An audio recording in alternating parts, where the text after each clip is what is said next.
When you know you've lost your way and you don't have words to say, know that you are not alone. This is not some grand cliche. This is just the way we're made. It takes more than one. So reach out for help. Just leave your pride on the shelf. We don't need another righteous man. We need someone on the knees with open hands. Ooh.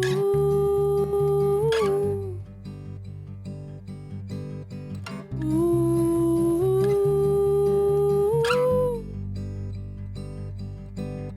When you know you're limited, perspective needs some sighting in. Know that you are not alone. Again, this is no grand cliche. We have blind spots in our DNA. It takes more than one. So reach out for help. Just leave your pride on the shelf. We don't need another righteous man. We need someone on the knees with open hands. Ooh.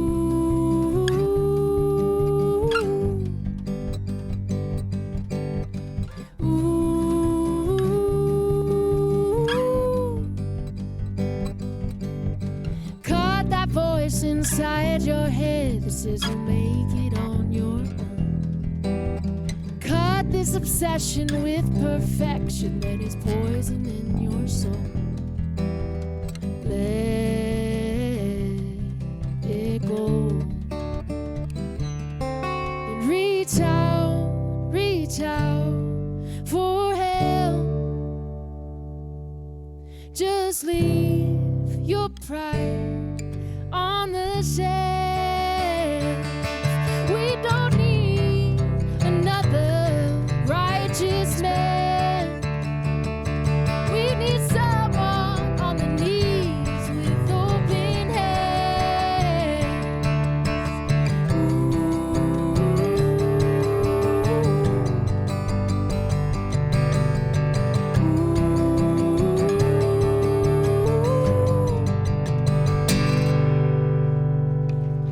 Thanks.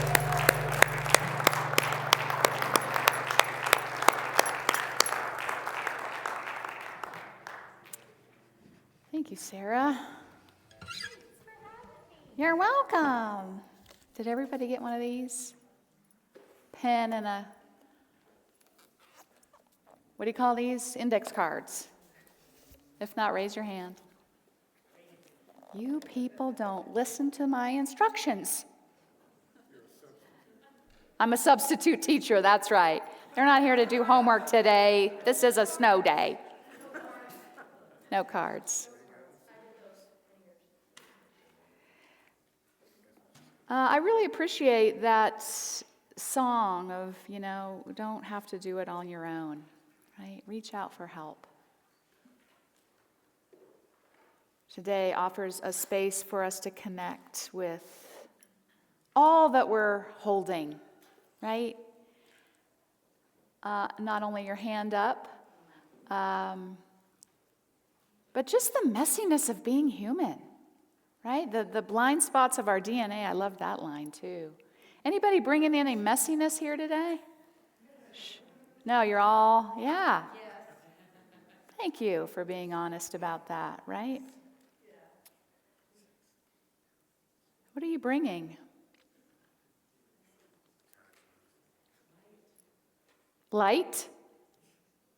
What did you say? Taxes? Attachments. discouragement, Financial debt. financial debt, anger, Frustration. frustration, pain. Yeah. So I'm just opening that up to recognize, this is a place and a space where we connect with the fullness of our spirit and our divine nature, but also recognizing that part of this experience is very human. And they're actually not working against each other. They're not separate from each other.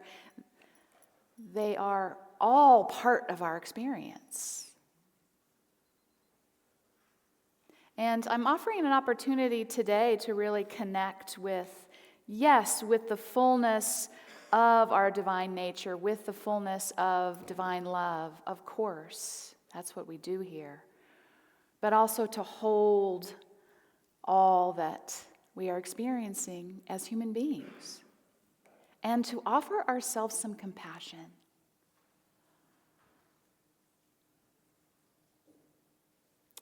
I looked toward the wisdom of Dr. Martin Luther King for some inspiration today as we prepare to celebrate him tomorrow. And there's that infamous quote that he says, "All life is interrelated. We are all caught in an inescapable network of mutuality, tied in a single garment of destiny. Whatever affects one directly affects all indirectly. We are made to live together because of the interrelated structure of reality." And we're learning about that. Science is showing that. We know that. We are affected by each other. We impact other people. We impact the living planet. And so I'm envisioning, there's just no doubt that things are shifting, that things are changing.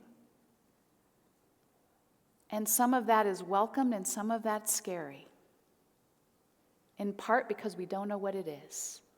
And there's part of us that really likes to know what it is. In fact, we think we know what it is. We know what it should be, right? But what if the possibility to actually begin to co-create a way of living together that honors that interrelatedness, that puts that first and foremost, is possible? Because there are no limitations really in spirit. And we are not separate. So can we connect with the infinite wisdom and love to have the courage to let the interrelatedness that we all experience lead us, trust in that?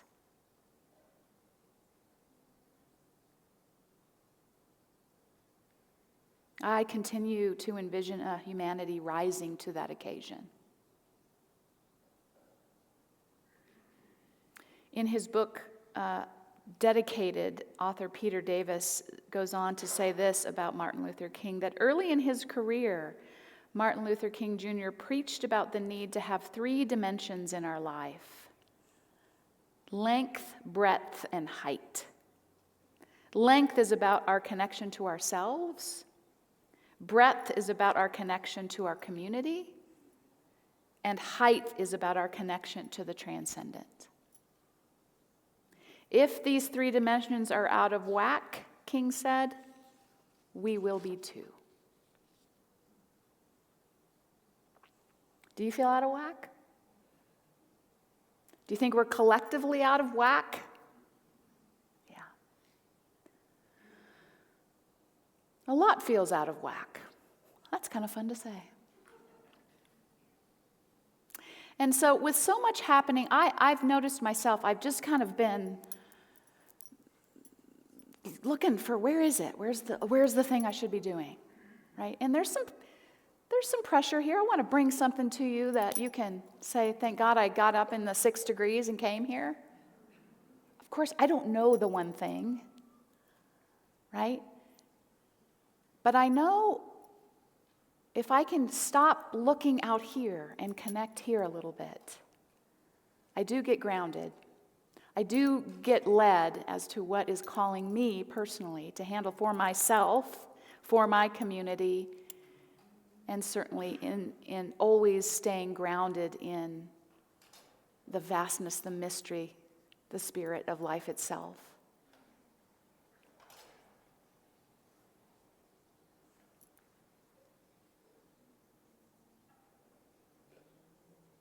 So today I'm giving you the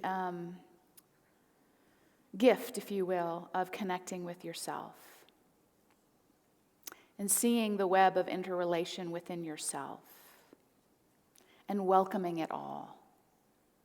You know, I think it's part of what they say, getting older and wiser, where you start to begin to see more perspectives. You begin to see even the things that you thought you understood in your 30s and 40s, and the people you thought had done you wrong, or the ways your parents messed you up. Or you see the whole perspective.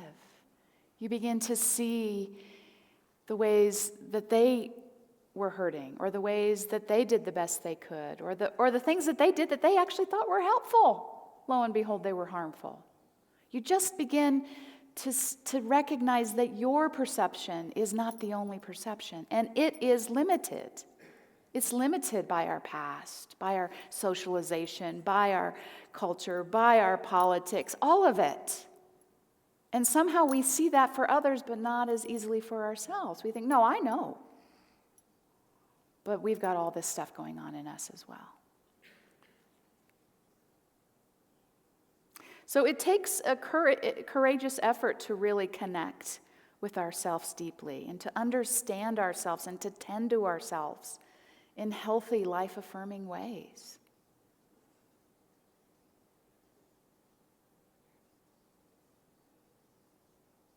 You know, for a myriad of reasons, of course, we often turn on ourselves when we need ourselves the most, don't we? I'm offering this reading today from Kirsten Neff, who wrote this great book on self-compassion and who does a lot of work around this notion of self-compassion and all the stuff that we have about it, that it's selfish, that it's wimpy, that anybody have any of that? Just grin and bear it.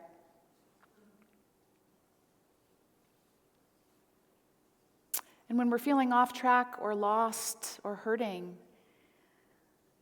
we need ourselves the most. And that's the time when we might most often criticize and judge and harm ourselves. We're not there for ourselves. We should be different. We should be better. Anybody relate to that? Okay. So listen to this, and I'm going to guide you through this. Kirsten says, adulthood is defined in large part by the commitments we make. We commit to romantic partners, to children, to friends or pets, promising to meet their needs as best we can. We commit to our education or our careers, working hard to get ahead. Our commitments shape how we spend our time and resources, motivating us to show up and to do what's required of us. But how many of us make a commitment to ourselves? Self-compassion involves caring for our own well-being and supporting ourselves in difficult moments. It requires showing up for ourselves with warmth and goodwill when we struggle.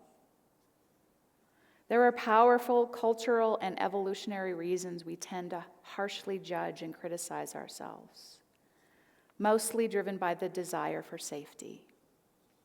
It takes determination and resolve to go against the grain and to be kind and supportive instead. When we commit to doing so, it provides the real safety we need.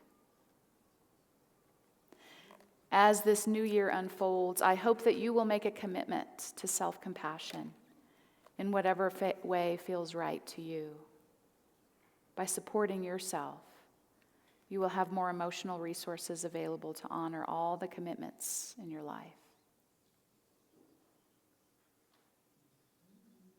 One way to value yourself and your one marvelous life is to make a commitment to self-compassion. Compassion is a valued trait, to care and feel concern about another's suffering. We've been taught that. Do we do that for ourselves? So she invites us to verbalize our intentions. To just hear these words, right? Like when you're suffering, when something's hard for you, when you're confused, when you're in doubt, when you're raging, to say to yourself, I'm here for you every step of the way. This is hard. Versus, what's wrong with you? Right? I care about you and I don't want you to suffer. That's a huge one.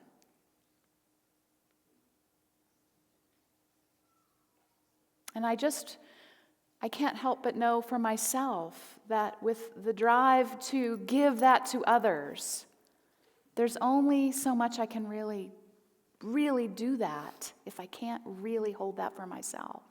And I also can't really receive their compassion deeply. There's a part of me that says, yeah, but I should not need, So, in part, we can't expect anyone to give us something that we can't give ourselves and hold ourselves and value for ourselves. That there are parts of this human experience that are really challenging, that are really painful, that are really confusing. And can we befriend ourselves? This is what Brene Brown would say. Self-compassion is like doubling down on yourself.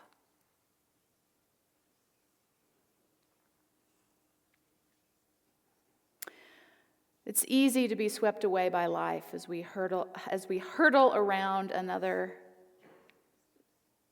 the sun another year after year. And if we don't assert ourselves and design our lives around what is important to us, we will let ourselves get swept away. So as so much is shifting in our world around us, I'm just taking time this morning to focus on that first part of Martin Luther King's attending and connecting with ourselves and all that holds, and letting it be okay. Letting it be messy, not having it be perfect.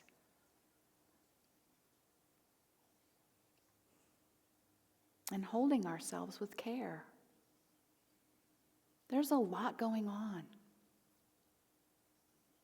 The least we can do is be there for ourselves, not in a self-aggrandizing way, but in a way that says, I want to grow in this, and I want to know myself more through the challenges, through the difficulties.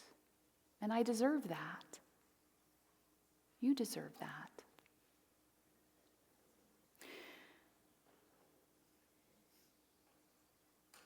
So connecting with our inner life is an act of care and compassion, and it's important that we do not beat ourselves up in the process. We don't get very far if we do. Part of it is a psychological, and part of it is spiritual.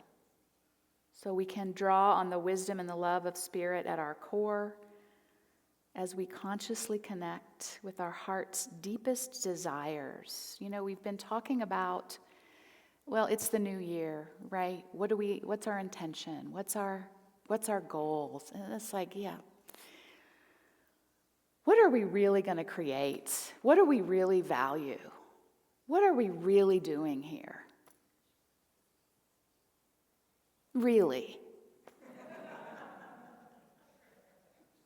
Oh, I wasn't even meaning that to be funny. I meant it real. It's time to really dig deep. And if we don't, if we can't be with what we find when we start to dig deep, we're not going to go very far. So it's important.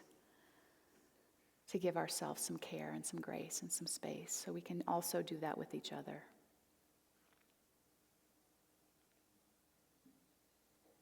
So I've been drawn instead to look at really connecting with my values. And I'll be honest, I was like, oh God, I don't even know. They've changed. What I value is changing. And I have to, let's look at it. It's not bad. But if we're not centered in what we value, what we're doing here really, right? We will be blown around by all the things blowing around.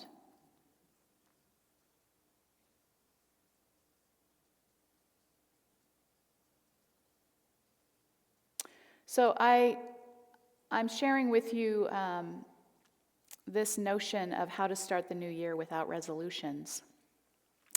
It's called Banyan Together. It's Jack Cornfield and Tara Brock who send out these weekly, I don't know if it's weekly, newsletters with some really good thoughts for staying mindful, for connecting with your values, for staying grounded, for staying connected. And so they said, what does a more mindful approach to a new year look like? Here are a few starting points. Psychological flexibility. Oh! Prepare yourself that as the year progresses, unforeseen things will happen. Imagine that. Every single year. You can already begin to accept this, which will make it easier to adapt and change course when the time comes. So recognize things change, we change, and things are changing. Are we able to do a little bit of this instead of... Yeah. And take value-based actions, and that's why I've given you those little cards. We're going to go through a little meditation around this, but make decisions and take action based on your core values rather than on the flavor of the day and the way the winds are blowing and superficial changes. And go to the gym if that's, be healthy, be strong, all of that stuff is fine, but really start to give ourselves the benefit of creating a life that is aligned with what matters the most. And finding communities that are willing to do that. More and more people are not falling for, how are you? I'm fine. You better be ready when you ask people how they are these days. And that's good, right? Because we start to think, okay, I'm not the only one. I'm not fine. I'm okay. Some days I'm good. Right? So let's be authentic about it. Then we realize we have a lot more going on in common than we may think. So in terms of connecting with your values, then I was like, I got to have a list. Where do I go? You can Google it, and I'll give you a good website to do that. Brene Brown does a great job of kind of working you through, because, you don't need 10 or 15. Get 2 things matter to you the most, without which the whole thing's a sham, right? Connect with those and begin to build your life around them. Make decisions that have those at the center.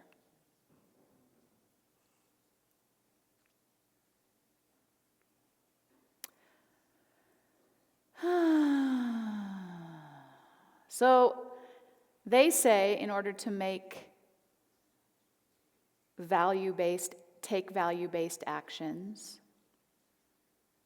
ask yourself what truly matters to you, not what you think should matter. There's always a lot of noise, a lot of clamoring for our attention about what matters the most. But what really matters to you? So the advice is, instead of reacting to trends, get very still, get very quiet, get very clear.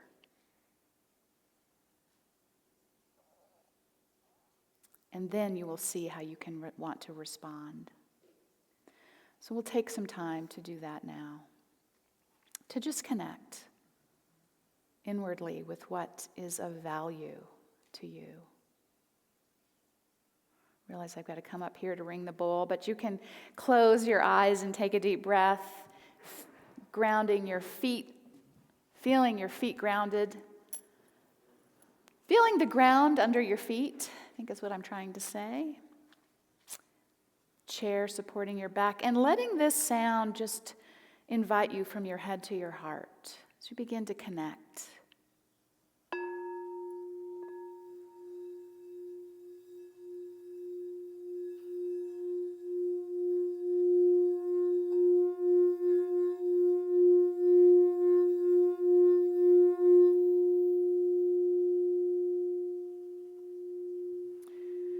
And taking a breath, just connecting with your physical body. You know, feel your feet in your shoes, the clothes touching your skin.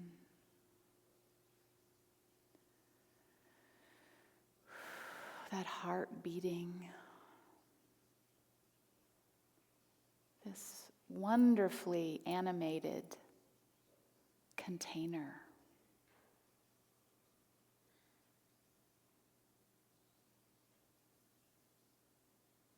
Feeling any air on your skin. Just inviting your full presence and all that you hold.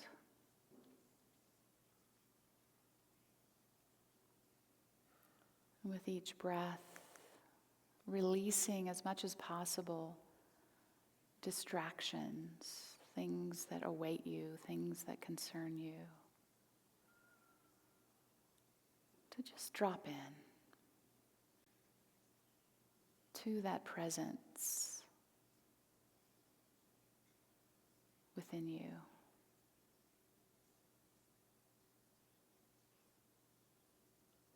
That one that never leaves you.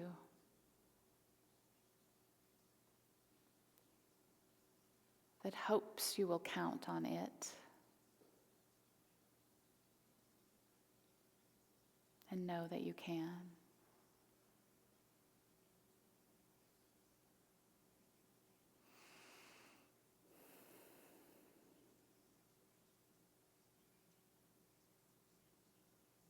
So as you connect inward, just allow yourself to sense that you are held in an ocean of love.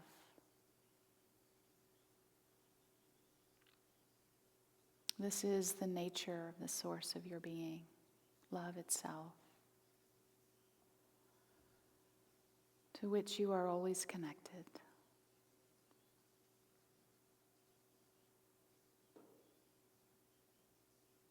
Your very existence resides in that place.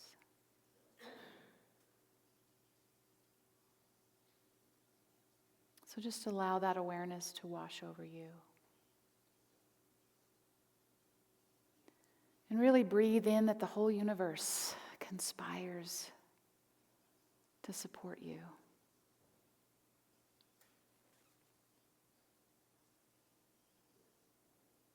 And all the earth nourishes you through the web of interconnection.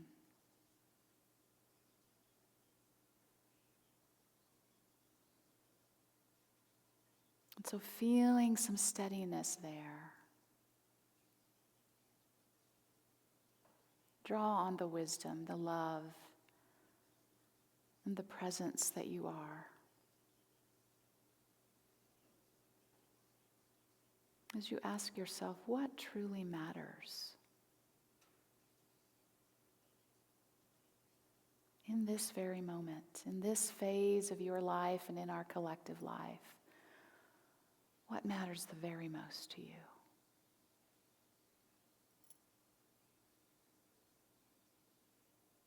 And listen.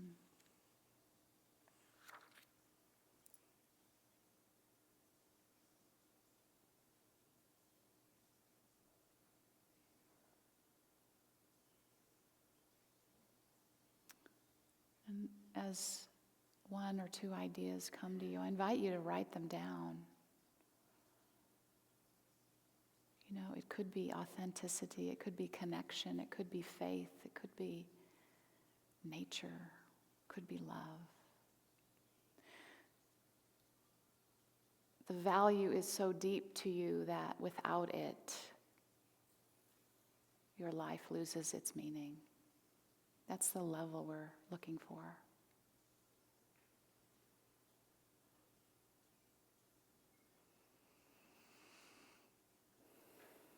These are heartfelt values that begin to inform our way forward.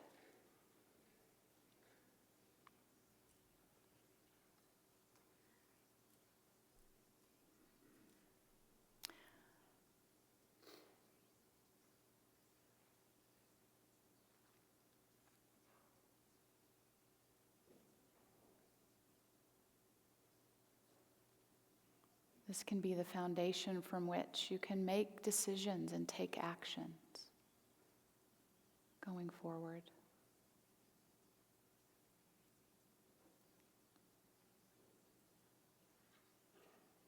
And this is just a beginning. You can do this anytime, but I think it's important for us to take time to really connect with what we value.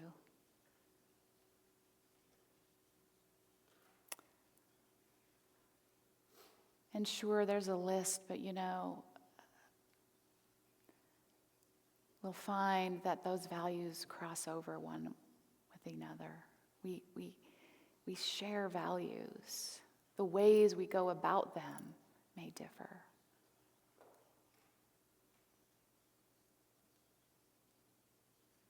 But at the heart of every one person in this room and in the world, there are those key values.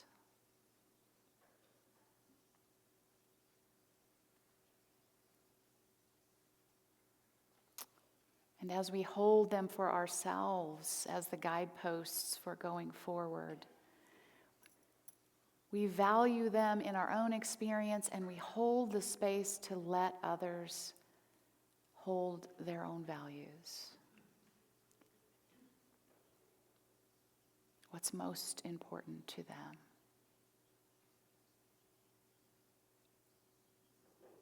Knowing that we are interwoven, interdependent. In theory, then, what's best for you is best for me, isn't it?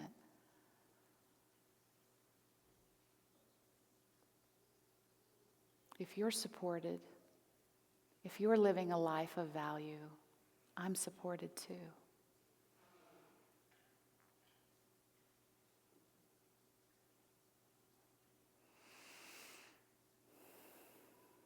So just invited you to write those down so you'll have something to keep moving forward with, to keep grounding you.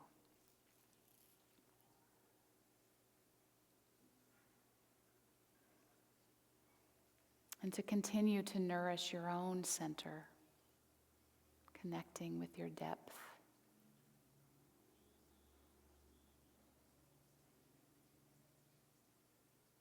And then we can return that depth, that nourishment back to the world more fully, more freely, as love, as connection, as light.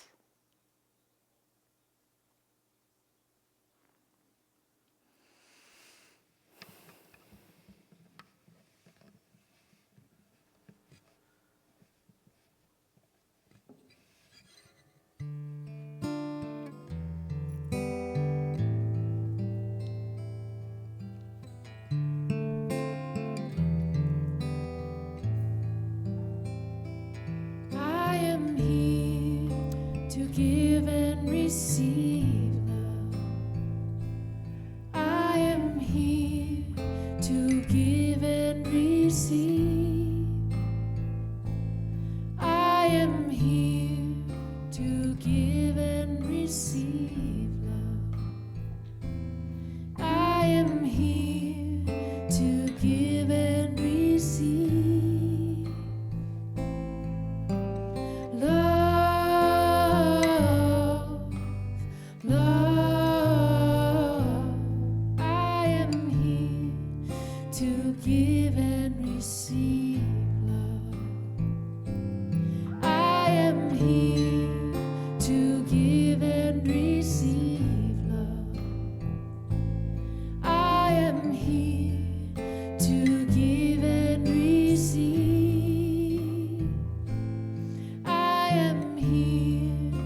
love.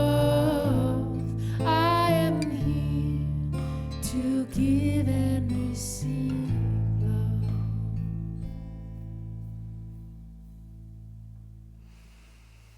So just invite you to take a breath. Bring your awareness back to this time and space if you haven't already. Just want to mention I've been inspired to by our Youth and Family Ministry Department, who has celebrated the Season for Peace and Nonviolence for many years. That's a time frame between January 31st and April 4th, which commemorates the assassinations of Martin Luther King and Gandhi. And in honor of that work, and in the spirit of oneness, I'm creating a series based on the work of Valerie Carr's book, See No Stranger, a manifesto of revolutionary love, where she looks at these three elements of how we love ourselves, how we love others, and how we love our opponents. Not our enemies, but our opponents. It's challenging, and it's also amazing. So you'll be hearing more about that if you're up for it. I hope you are. That will be kicking off in February. And I also failed to say, and I should have said when I announced about Kath, that we are actively working on a replacement for the music department. So you can rest assured that all is well. We've got things lining up. We're in good hands with our rotation, and we're working on who will be next. So I failed to mention that. Now is the time where we give of our good in support of what we do here at Unity Spiritual Center Denver. So I know many of you do that online. Thank you for that. There's information in your bulletin about how you can do that if you'd like to donate electronically. And there's also baskets in the back for cash and check as you leave. So we will bless these gifts together. Divine love as me blesses and multiplies all that I am, all that I have, and all that I circulate. I am thankful. Got a Colorado song coming? Yes.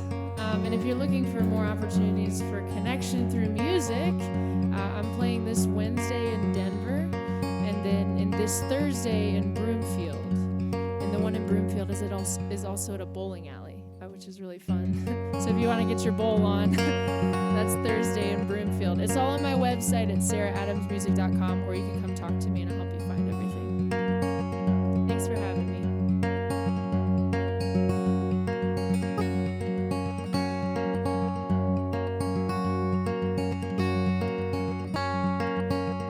Something new is brewing. Wake up, smell it, dear. You can trust its goodness. Carved space has brought it here. Ooh. Ooh.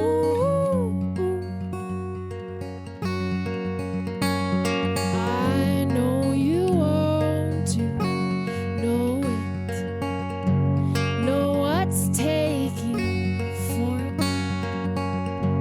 Certainty, you crave it, but she's not yours to own. Ooh. Ooh. My love, you have to know that you don't have to know. This great mystery, it is calling to you,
welcome her gladly.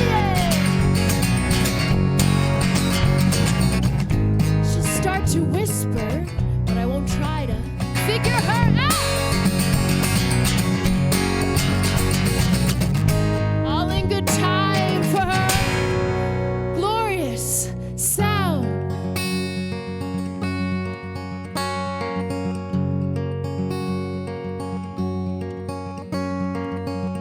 Something new is brewing.